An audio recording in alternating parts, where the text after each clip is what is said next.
Capítulo 8. La polizona. A Trenza le pareció ver que la verdadera inspectora llegaba a los muelles allá lejos, una diminuta e iracunda figura que gesticulaba furiosa hacia el barco que huía. En esos momentos estarían diciéndole que el capitán había insistido en zarpar sin pasar la inspección. Gret, la hija del supervisor del puerto, ya habría salido del tonel vacío y estaría lejos de allí. No había ningún otro testigo en la roca aparte de Ladrillo, Gremy y Sor, cuyas deudas quedaban saldadas con eso. Y así, sin más, Trenza era libre. En esa ocasión fue Punta de Diggen lo que se hizo más y más pequeño en la distancia. Prácticamente todas las cosas y las personas que había conocido Trenza jamás vivían en esa isla. Y muy pronto ni siquiera alcanzaría a verla ya. Marcharse no le parecía emocionante, le parecía un peso encima de los hombros. Todo niño anhelaba el día en que pudiera escoger un camino distinto al que recorrían sus padres.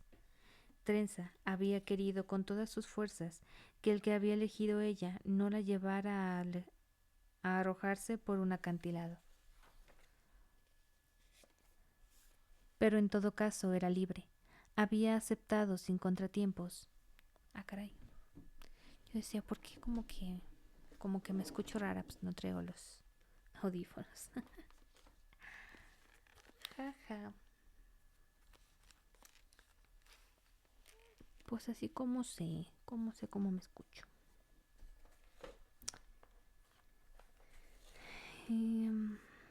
Así. Pero en todo caso era libre. Había escapado sin contratiempos. Se preguntó si los otros desafíos que tenía por delante le resultarían tan fáciles. Estaba en condiciones de preguntárselo porque, al carecer de aprendizaje formal en las artes, Trenza no tenía la menor noción de lo que es la ironía dramática. Volvió la mirada hacia el cielo. Qué azul era allí fuera, lejos del humo gris de las salinas. Le dio una cierta sensación de indecencia, como si estuviera viendo el cielo sin ropa. El aire olía ya no a sal, sino puro y limpio y peligroso.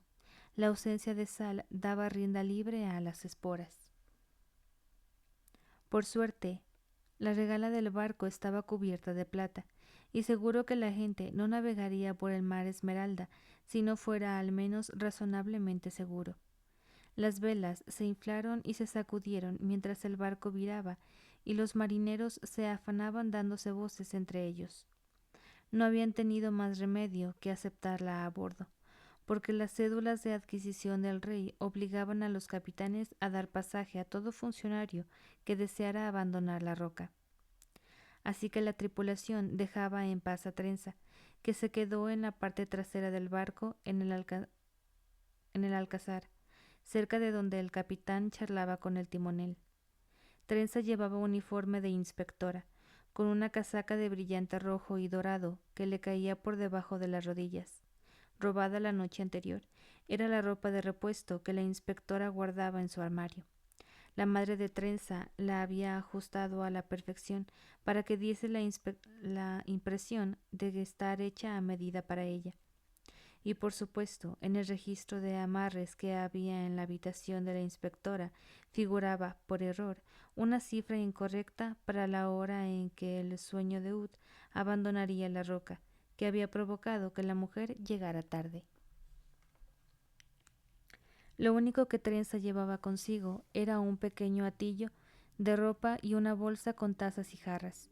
Su preferida era la cuarta taza que le había enviado Charlie, la de la mariposa. Había algo en ese diseño tan sencillo que la impresionaba.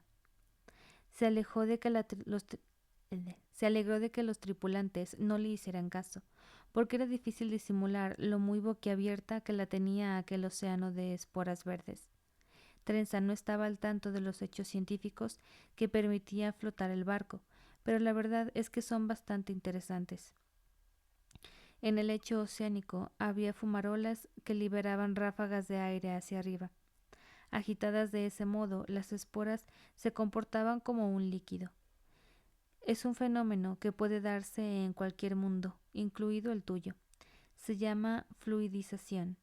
Si bombeas aire hacia arriba abajo de una caja de arena, verás algo parecido a lo que estaba observando Trenza.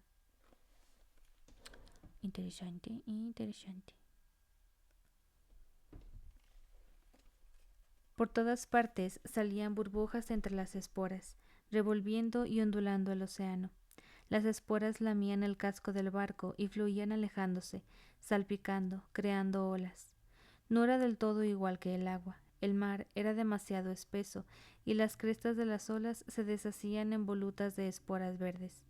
De hecho, aquel océano era erróneo de un modo que solo puede serlo algo que casi acierta, familiar y aún así ajeno, como si fuese el primo maleducado de la materia líquida, ese que hace bromas inadecuadas en el funeral de tu abuelita. Bueno, de la abuelita, pues. El barco navegaba, como lo haría cualquier otro sobre el agua, pero solo podía avanzar mientras el aire burbujeaba desde abajo. En el planeta de Trenza, a ese fenómeno lo llamaban el bullir. Iba y venía al azar, fluidizando océanos enteros durante días seguidos. Cesaba de vez en cuando y al hacerlo quedaban encallados a todos los barcos que estuvieran surcándolos. Las interrupciones solían ser breves, pero muy de vez en cuando duraban horas o incluso días.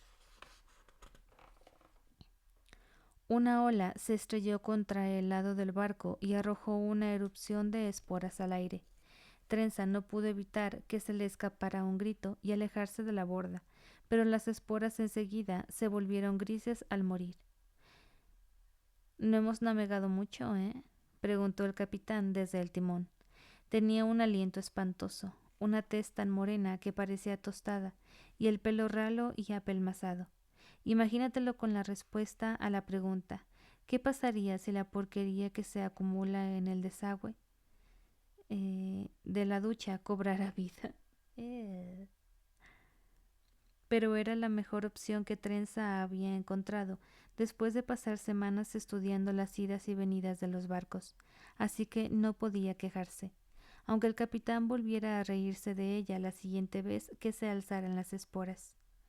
«Tenemos plata de sobra», dijo el hombre, señalando el recubrimiento de la regala y las incrustaciones en la madera de cubierta. También había sendas líneas plateadas que ascendían por los mástiles. «Mata a cualquier espora que se acerque demasiado, inspectora. Estáis a salvo». Trenza asintió, intentando fingir que no estaba preocupada, pero llevaba la casaca abrochada hasta arriba y se descubrió respirando en bocanadas escasas y deseando tener una máscara impregnada en sal. Para distraerse, sacó el cuaderno y repasó su plan. Ya había salido de la isla. Lo siguiente era esperar.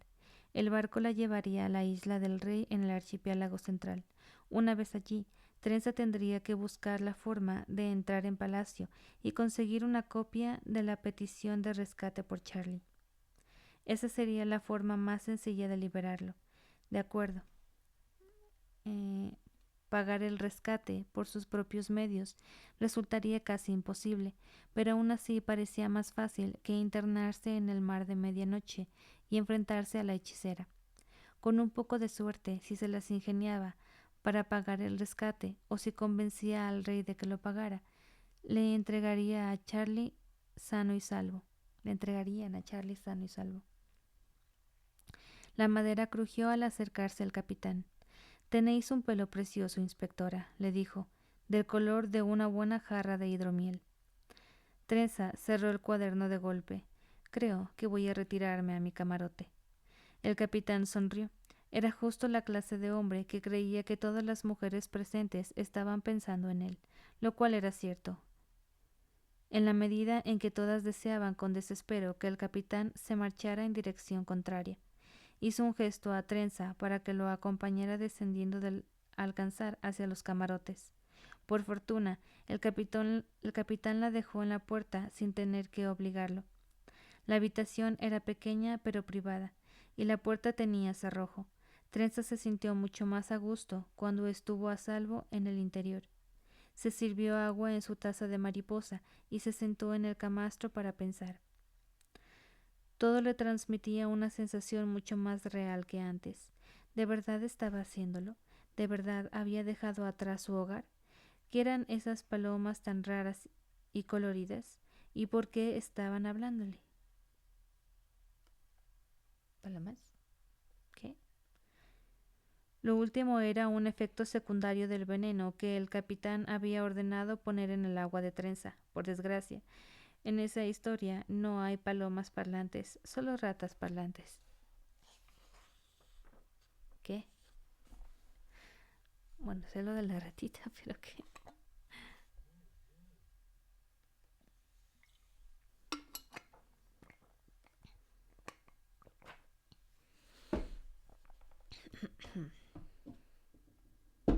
Ups.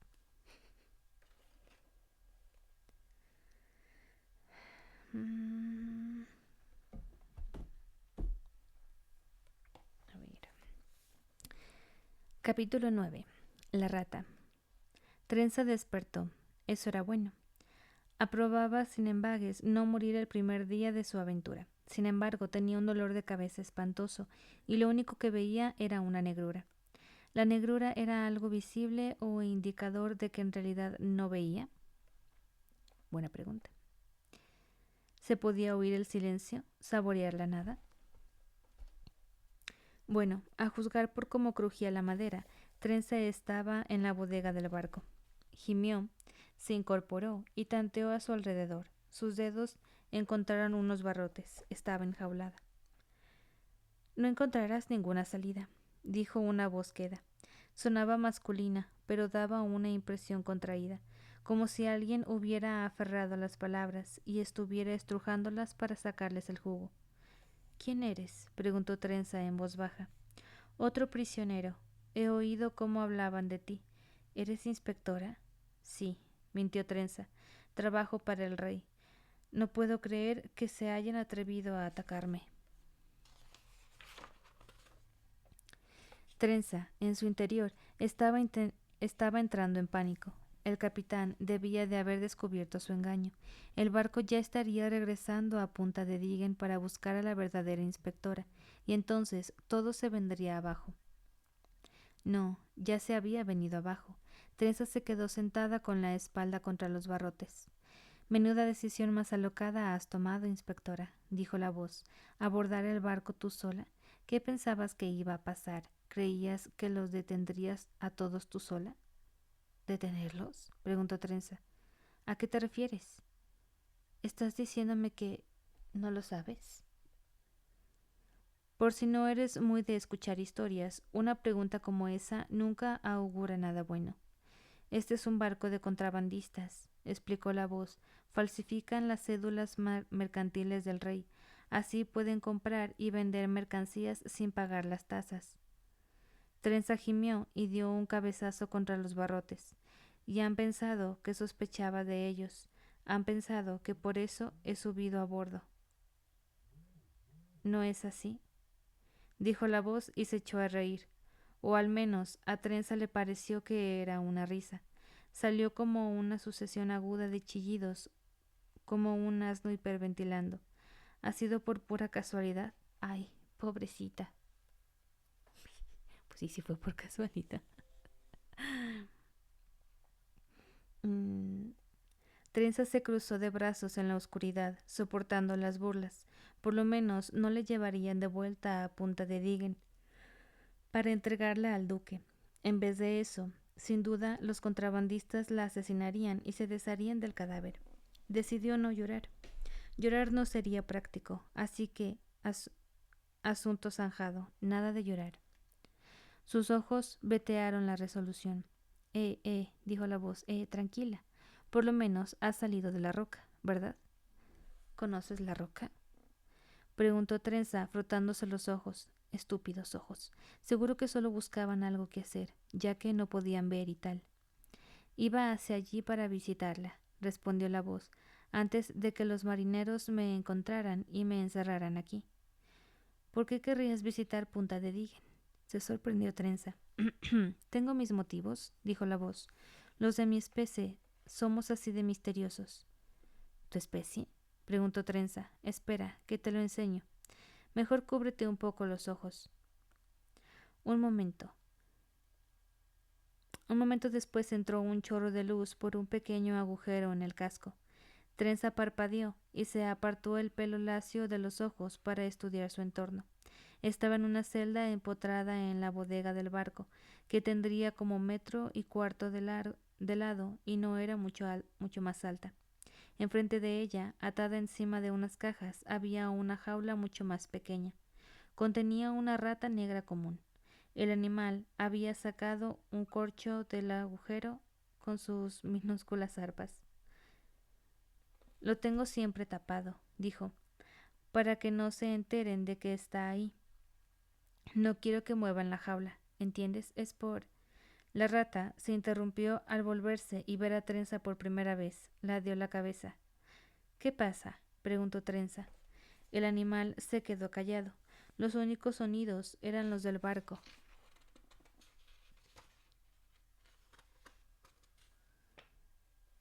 Meciéndose en las esporas y las botas, pisando la cubierta de arriba. Trenza se echó hacia atrás.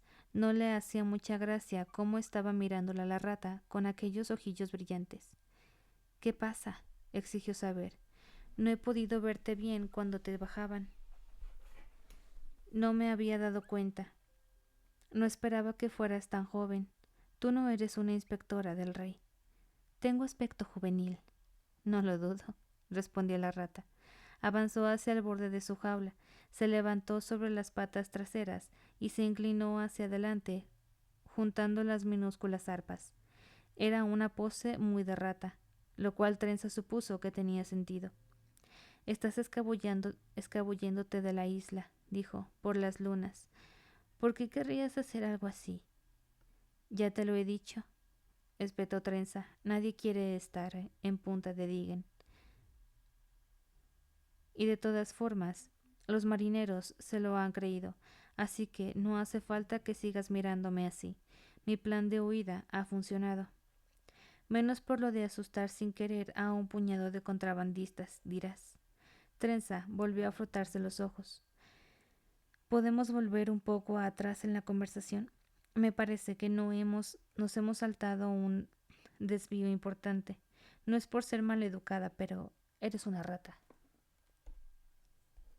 Me parece bastante evidente. Pero hablas. De nuevo, evidente. Ya, pero ¿cómo? Con la boca, dijo el roedor. Véase mi anterior respuesta. Trenza se mordió el labio. Decía mucho de su estado mental que estuviera interrogando así a su interlocutor. Preguntar a una rata parlante cómo es que podía hablar era de mala educación. Trenza pensó que ella quizá se ofendería si alguien le preguntara por qué podía hablar. La rata fue a recoger el tapón de corcho. El hecho de que pueda hablar tiene su historia, supongo, pero no es una que esté interesado en contar. ¿Qué cosas?, dijo Trenza. ¿Cómo dices? Es que no estoy acostumbrada a que la gente diga eso. La rata mordisqueó un poco el corcho y luego lo llevó hacia el agujero. ¿Podrías dejarlo abierto?, le pidió Trenza. ¿Un ratito más? La rata suspiró, porque ya casi tenía el tapón en su sitio, pero volvió a bajarlo al suelo de la jaula. Las botas de arriba estaban dando pisotones más rápidos. El barco estaría virando tal vez. Contrabandistas, decíamos, recordó Trenza. Contrabandistas, asintió el animal, olisqueando el aire. Me pillaron zampándome sus raciones, así que o bien les revelaba mi secreto y hablaba, o bien me tiraban por la borda como a una alimaña. Resulta que opinan que sacarán un buen precio por una rata parlante.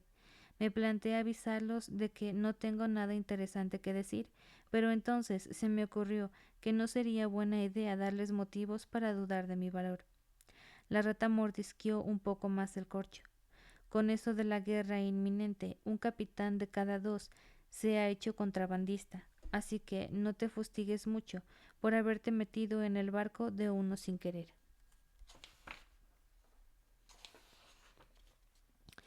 ¿La guerra?, preguntó Trenza. Contra la hechicera, dijo la rata. está enviando más barcos a hacer incursiones, así que el rey se dedica a reforzar su flota, reclutando por la fuerza a barcos mercantes, igual que un crío se llena las manos de golosinas. Viendo lo fácil que es que te llamen a filas últimamente, no me extraña que a tantos marineros esté dándoles un ataque de torsión de moral, por así decirlo. ¿Crees que podría hablar con ellos? Preguntó Trenza. Explicarles que en realidad... Perdón. Explicarles que en realidad no soy inspectora. Necesito agua.